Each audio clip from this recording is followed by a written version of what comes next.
Hi everybody, welcome back. Today I want to share with you a few of the books that I plan to read for the month of February. And I know that we are already a third of the way in, but I am optimistic. Very optimistic in fact, because I am sure that some of you have already noticed the frequency in which I put out videos, and you can already guess that I am not one of those people that read 1 to 2 books a week. It actually takes me about 7 days to read a 300-page novel. But even with that being said, it's been taking me longer lately, and that is not my fault.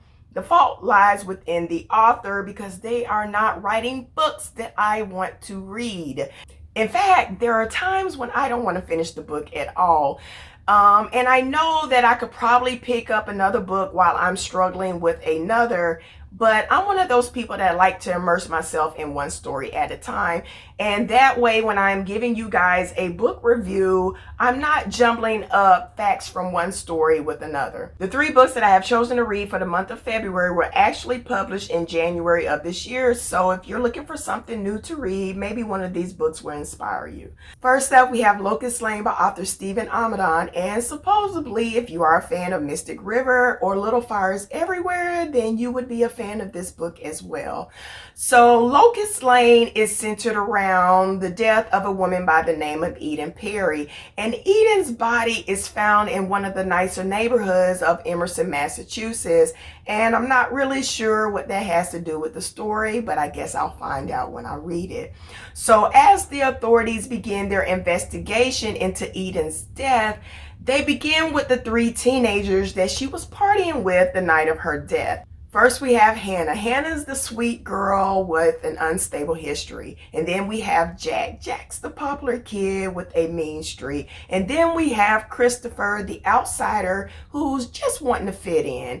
But as this investigation progresses, it gets a little hampered by the teenagers' parents because they're trying to do everything they can to protect their children, even if it's at the expense of others. One of the things I think about when I think about the story are the 3 suspects.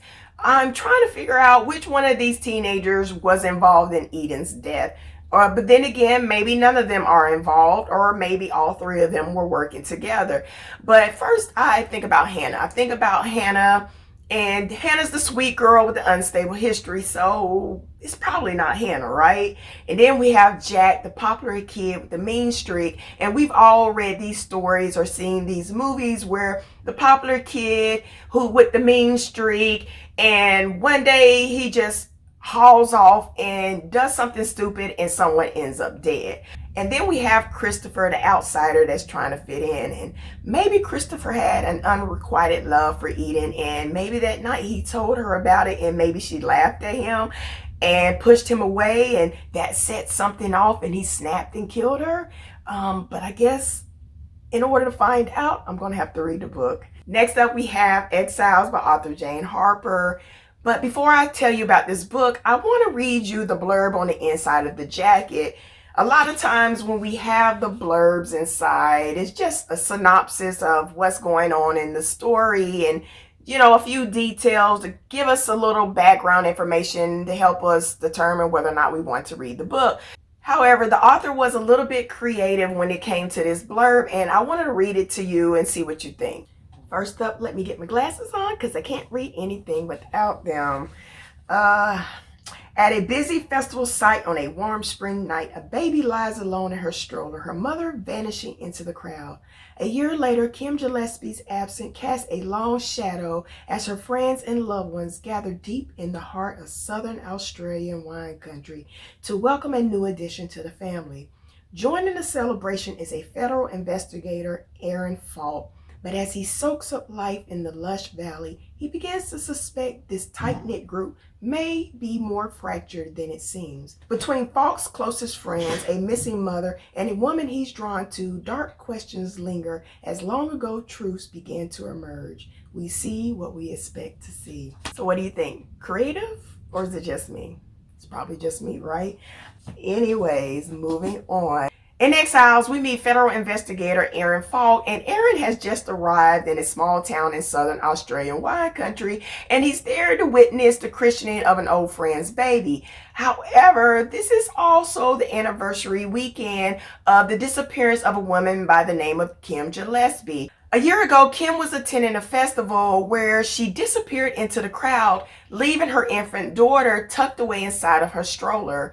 And now that it's a year later, her oldest daughter has been pleading with the public, looking for someone who has any information on her mother's disappearance. And as Aaron and his partner Racco learn about the disappearance of Kim, they decide to get involved. And as Aaron begins to incorporate himself within the tight-knit circle of Kim's family and friends, dark questions and old truths begin to emerge.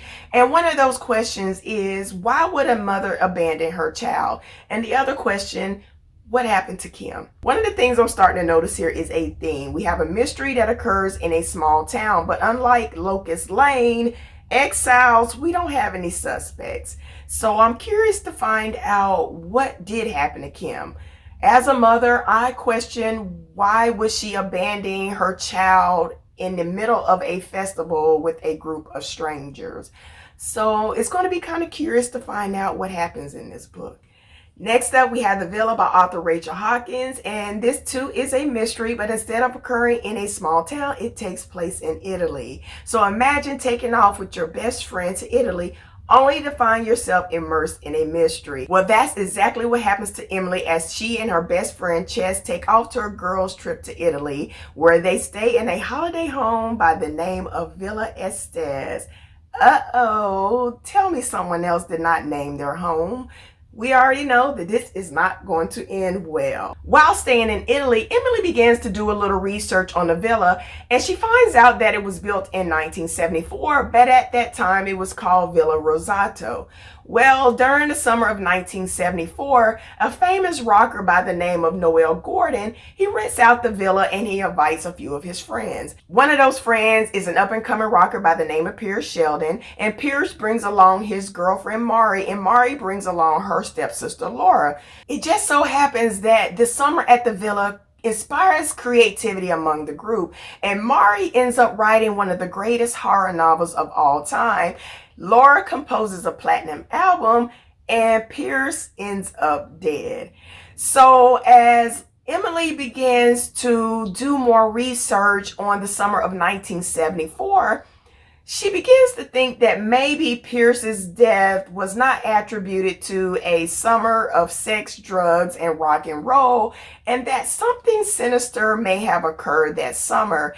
And she believes that she can find these clues within Mari's novel and Laura's album. But her investigation begins to bring about some unwanted attention, and if she's not careful, she might just end up just like Pierce. Of all the books, this one intrigues me the most because it's got a little bit of history, and I'm a little history buff, even if it is made up history. So I'm curious to find out how the history and the mystery work together in this book. And I want to find out if Emily makes it through the summer at the villa. So those are the 3 books that I plan to read for the month of February. And you guys keep your fingers crossed that I can make my way through them. And let me know if you were inspired by any of the books, and maybe we can read them this month together and check back at the end to see what we thought about them. But anyways, thanks again for any of you who stuck around to the end.